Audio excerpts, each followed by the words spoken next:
Another day, another vlog! Hi guys, this is Faye and for today's video, magbe-bake tayo ng banana bread. Napaka-easy lang nitong gawin and here are the ingredients.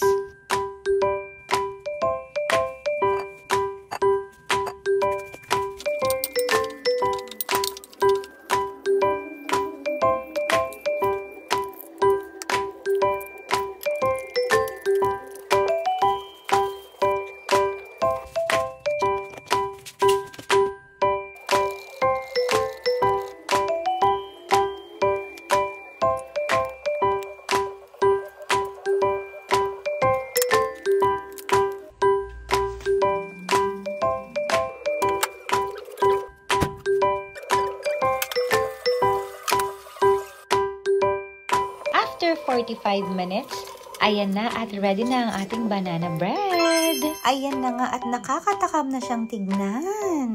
This is super soft, super flavorful, super chocolatey, and I will make this again. Wow! Ano pang hinihintay natin? Let's eat! Tamang-tama lang yung timpla at napakasarap ng banana bread na to. Medyo matigas lang siya ng konti sa bandang ilalim dahil nga nakalimutan natin maglagay ng oil. Pero all in all, masarap, malasa at malambot ang ating banana bread. Wow! So ano pang hinihintay nyo? I-try nyo na rin. And don't forget to follow, hit the subscribe button para naman ma-update kayo sa lahat ng mga other recipe and vlogs na aking i-upload. Yun lang guys. Thank you for watching. Hope you like this video. Bye!